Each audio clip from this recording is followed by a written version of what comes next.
नमस्ते। मैं संदीप कुलकर्णी आप सभी लोगों का इस स्मॉल वीडियो सेक्शन में स्वागत करता हूं। आज हम बात करने जा रहे difference between foam and ceramic filters.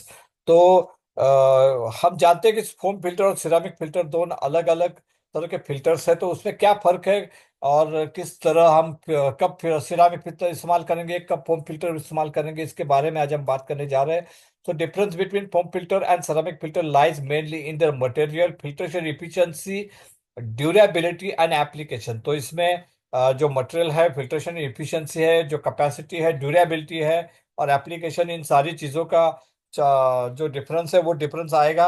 Here is a clear comparison between two specially relevant to concept of molten metal filtration. तो हम पोरिंग में जब इसको इस्तेमाल करेंगे तो उसमें क्या कंपैरिजन हो सकता है उसके बारे में आज हम यहाँ पर बात करेंगे।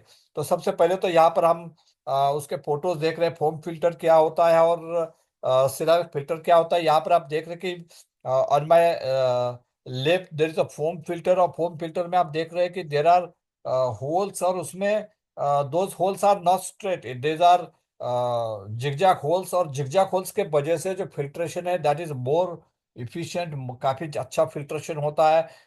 Arrest of slag and impurities are good. वहां पर हम बेहतर तरीके से उसको अरेस्ट कर सकते हैं। जहाँ पर on the my right there is a ceramic filter, वहां पर आप देख रहे हैं number of holes are there, और वो होल्स थ्रू थ्रू होल्स है, उसमें कोई जिगजैग नहीं है, तो यहाँ से मेटल सीधा निकल जाएगा। तो जब भी आपका लिक्विड स्लैग होता है तो लिक्विड स्लैग आपके फोम फिल्टर में कहीं ना कहीं अरेस्ट होने के चांसेस है, क्योंकि वहां पर जिगजैग पाथ है। लेकिन जब सिरेमिक फिल्टर की बात होती है तो वहां पर मेटल सीधा निकल जाता है। तो वो जो लिक्विड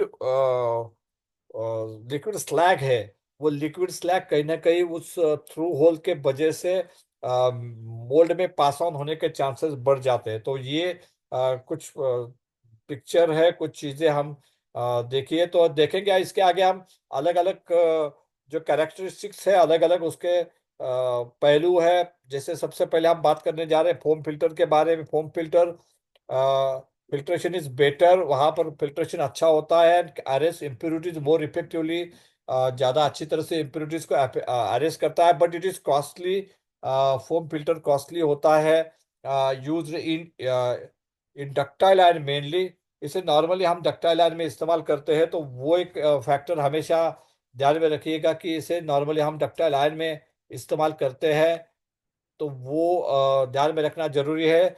साथ में it is describe on PPI, that is pores पर इंच।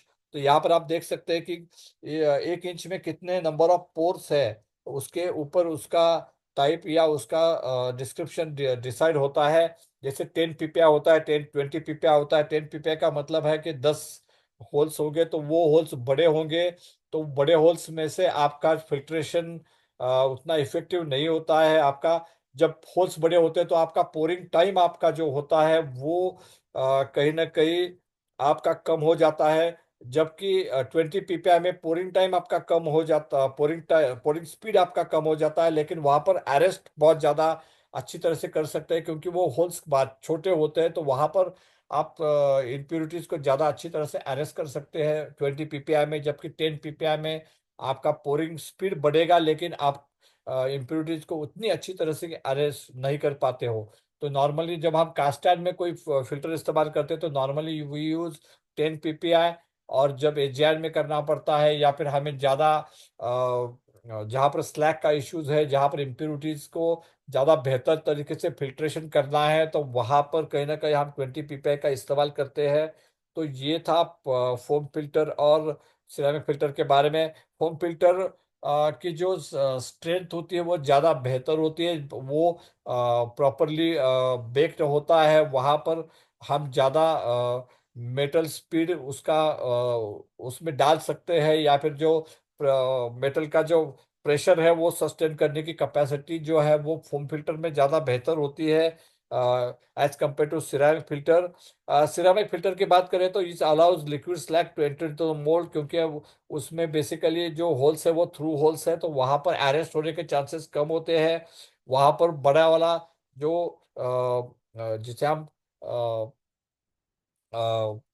सॉलिड सॉलिड स्लैग कह सकते हैं, या जिसे हम वो स्लैग जो उस होल के साइज से बड़ा हो, वो वाला स्लैग हम यहाँ पर अरेस्ट कर सकते हैं। लेकिन छोटा वाला स्लैग है, उसमें से निकल के आगे जा सकता है। इसीलिए जो नंबर होल का डायमीटर इंपॉर्टेंट है। आप कितना ज्यादा होल का डायमीटर लेंगे तो वहां पर आप मेटल का जो प्रेशर है वो कहीं ना कहीं आपका बना रहेगा, क्योंकि कम हो जाएगा, क्योंकि होल का डायमीटर ज्यादा है तो उससे जो मेटल है वो जल्दी से फ्लो हो जाएगा। आपका फ्लो रेट भी इंप्रूव होगा। लेकिन वहां पर स्लैग जाने के अंदर जाने के चांसेस बढ़ जाते हैं। जबकि आपका डायमीटर अगर कम है तो प्रेशर को आप वहां पर मेंटेन कर सकते हो। वहां पर आपका जो मेल्ट रेट है वो थोड़ा कम हो जाएगा, लेकिन आप स्लैग को वहां पे अरेस्ट कर सकते हो।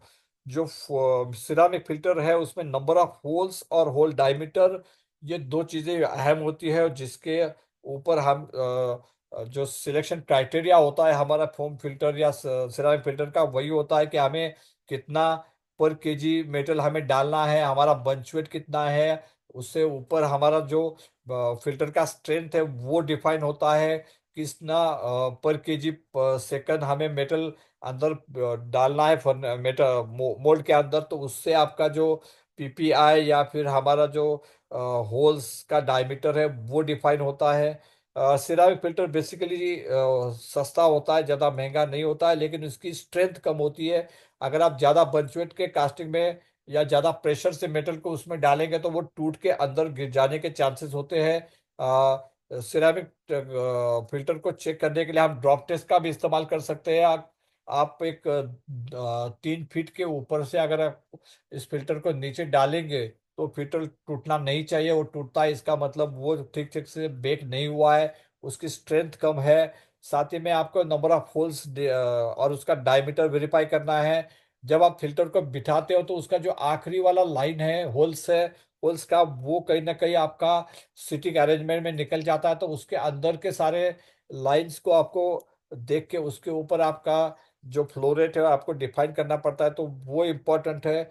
फिल्टर का हाइट जो है वो, और आपका जो मोल्ड में आपने फिल्टर के लिए जो क्लियरेंस दिया है, जो सीटिंग एरिया दिया हुआ है, वो आपको वेरीफाई करना है। वहां पर आपको ज्यादा ज्यादा क्लियरेंस नहीं रखना है, कि अगर आपका क्लियरेंस वहां पे बढ़ जाता है तो कहीं ना कहीं फिल्टर है वो लिफ्ट हो जाएगा, उसके ऊपर से या नीचे से मेटल अंदर चला जाएगा विदाउट फिल्ट्रेशन। तो वो जो क्लियरेंस है आपको काफी टाइट रखना है।